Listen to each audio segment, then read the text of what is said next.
Alchemist limited company Azamgarh में marketing और agent का काम भी करते थे। कई सैकड़ों लोगों के जो पैसा था वो लेकर भाग गई थी कंपनी 2017 में। तो 2019 में जब इनके ऊपर प्रेशर आया तो उसके बाद में ये अपना फ़ोन बंद करके यहाँ से चले गए थे। पत्नी ने कभी गुमशुदगी भी इसमें लिखवाई थी, वो भी इनकी प्लानिंग का पार्ट था कि तलाश भी की गई थी, लेकिन ये व्यक्ति उस समय बरामद नहीं हुए थे। उत्तर प्रदेश के जिला आजमगढ़ में एक हैरान कर देने वाला मामला सामने आया है। यहाँ 6 साल पहले मर चुका एक युवक जिंदा पाया गया। ये पता चलते ही पुलिस के भी होश उड़ गए। 6 साल पहले मर चुका युवक लखनऊ में रहकर ऑटो चला रहा था। इतना ही नहीं, वह अपनी पत्नी से व्हाट्सएप कॉल पर भी बातें करता था। वही मामला सामने आने के बाद आजमगढ़ पुलिस ने आरोपी युवक को गिरफ्तार कर लिया है। चलिए आपको बताते हैं कि आखिर पूरा मामला क्या है।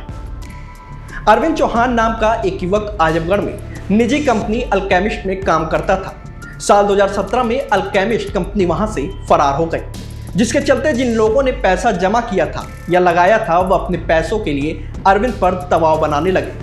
दरअसल अल्केमिस्ट कंपनी में अरविंद चौहान ने अपने रिश्तेदारों समेत कई लोगों का करोड़ों रुपए जमा करवाया था।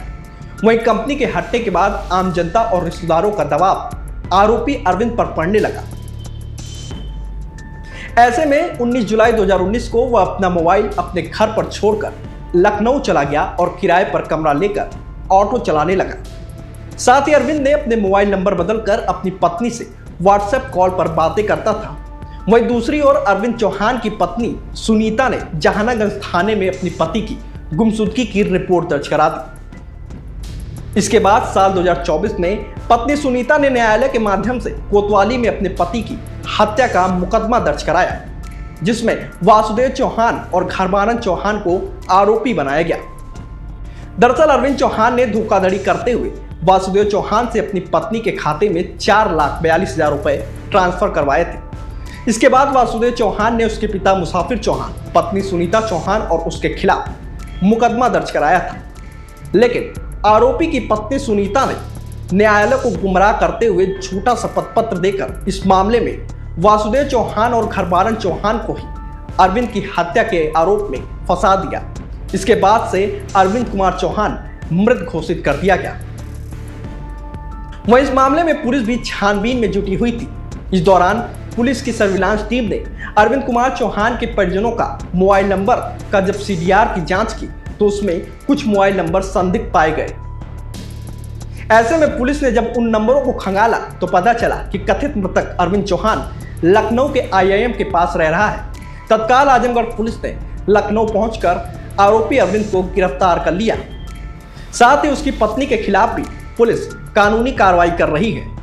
देखिए, थाना जहानागंज में 30 जुलाई 2019 को एक गुमशुदगी दर्ज हुई थी, जिसमें सुनीता चौहान नाम की जो महिला है, उन्होंने ये बताया था कि उनके पति अरविंद चौहान है वो नहीं मिल रहे हैं और इसी की गुमशुदगी की तलाश भी की गई थी, लेकिन ये व्यक्ति उस समय बरामद नहीं हुए थे। उसके बाद में 2024 में थाना कोतवाली जनपद आजमगढ़ में इन्हीं की पत्नी के द्वारा माननीय न्यायालय के आदेश के क्रम में 156(3) में 302 और 201 आईपीसी के तहत मुकदमा पंजीकृत कराया गया था और इसी की इसमें इन्वेस्टिगेशन की जा रही थी। इससे पहले जो ये व्यक्ति हैं अरविंद चौहान, ये पहले ये अल्केमिस्ट लिमिटेड कंपनी आजमगढ़ में मार्केटिंग और एजेंट का काम भी करते थे और 2006 से इन्होंने काम किया था। 2017 में कंपनी भाग गई थी और कई लोगों का पैसा इसमें डूब गया था। तो जहानागंज थाने में 2021 में एक मुकदमा इनकी पत्नी और इनके जो पिता है और इनके विरुद्ध एक मुकदमा लिखवाया गया था, जिसमें धारा आईपीसी की धारा 406, 419, 20, 67, 68 और 120 और 506 का मुकदमा इसमें लिखवाया गया था। उसमें इनकी पत्नी और जो इनके पिताजी और ये बातचीत चल रहे थे, लेकिन चूंकि इनकी जानकारी नहीं मिल रही थी और उससे पहले ही जैसे ये भागे थे यहाँ से, तो इनकी पत्नी ने इसमें गुमशुदगी दर्ज करा दी थी जहानागंज थाने में और उसके बाद में इन लोगों ने प्लान करके 156(3) के तहत आईपीसी 302 और 201 के तहत थाना कोतवाली में 2024 में फिर इनकी गुमशुदगी और हत्या का मुकदमा इन्होंने इसमें लिखवाया था। इसी की पुलिस जांच कर रही थी और जांच में आज इनको गिरफ्तार किया गया है और ये लखनऊ में ऑटो रिक्शा वहाँ पे चलाते थे और तभी से जैसे ये जो कंपनी भाग गई थी, ये मार्केटिंग कंपनी 2017 से, तो 2019 में जो लोगों ने इनके ऊपर प्रेशर बनाया तो ये लोग यहाँ से ये भाग गए थे और तब से लगातार अपनी पत्नी के संपर्क में रहते थे, व्हाट्सएप से और तमाम उससे कॉल करते रहते थे और बीच बीच में इनका मिलना जुलना भी होता रहता था। और जो जहानागंज थाने में जो 2021 में मुकदमा लिखवाया गया था उसमें इनकी गिरफ्तारी ना हो और बाकी अन्य जो विधिक कार्रवाई इनके विरुद्ध ना हो, इसी से डिफेंस लेते हुए इन लोगों ने 156(3) का दुरुपयोग करते हुए मुकदमा लिखवाया। और क्योंकि इनकी मुझे जानकारी नहीं मिल पा रही थी तो इसमें माननीय न्यायालय के द्वारा भी इसमें मुकदमा का आदेश किया गया, मुकदमा इसमें पंजीकृत भी किया गया।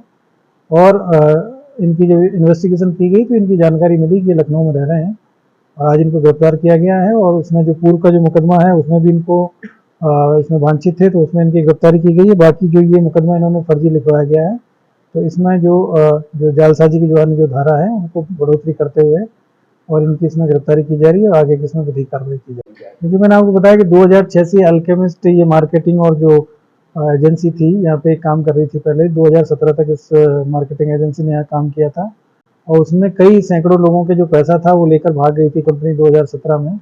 तो 2019 में जब इनके ऊपर प्रेशर आया, जिन लोगों का पैसा इन्होंने उसमें इन्वेस्ट कराया था, तो उसके बाद में ये अपना फ़ोन बंद करके यहाँ से चले गए थे। पत्नी ने तभी गुमशुदगी भी इसमें लिखवाई थी, वो भी इनकी प्लानिंग का पार्ट था।